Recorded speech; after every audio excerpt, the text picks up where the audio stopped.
महाभारत प्राचीन भारत के दो संस्कृत का महाकाव्यों में से एक है। दूसरे का नाम रामायण है।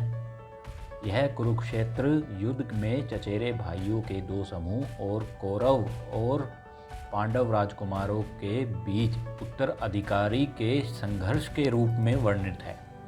महाकाव्य रामायण के साथ यह भी हिंदू इतिहास बताता है।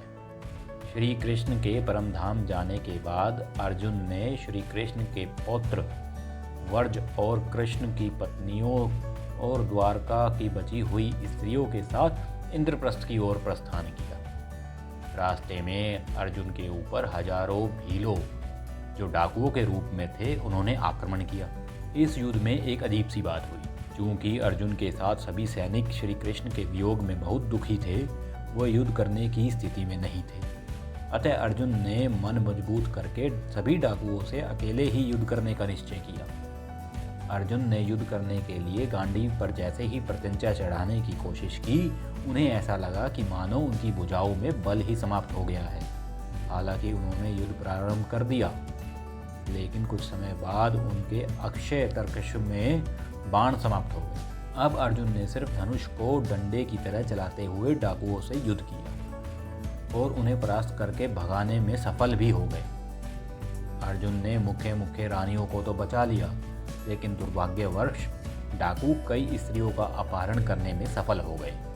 अब अर्जुन ने इंद्रप्रस्थ आकर वहां का राज्य वर्ज को सौंपा और सभी यदुवंशियों को यथास्थान भेजकर वे अत्यंत दुखी हुए और भारी हृदय से महर्षि व्यास जी के पास आए और उनसे अपनी असफलता का कारण पूछा।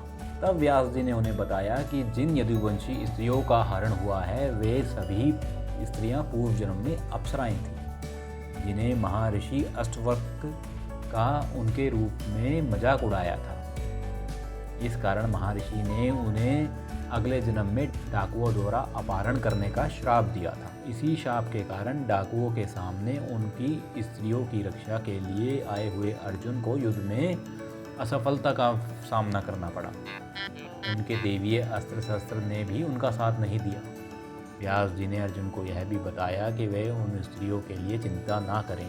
डाकुओं द्वारा अपहरण होते ही वे सभी स्त्रियां अपने पूर्व रूप को प्राप्त होकर पुनः अपने लोक को जा चुकी हैं। उन सभी के अपहरण में अर्जुन का कोई भी दोष नहीं है, ना ही उसमें अर्जुन की कोई पराजय हुई है। यह महर्षि अष्टवक्र के श्राप के कारण हुआ था, ना कि अर्जुन की असमर्थता के कारण। तो दोस्तों, अगर आपको कथा अच्छी लगी हो तो मेरा चैनल सब्सक्राइब अवश्य करें, ताकि ऐसी धार्मिक कथाएं मैं आपके लिए लाता रहूं।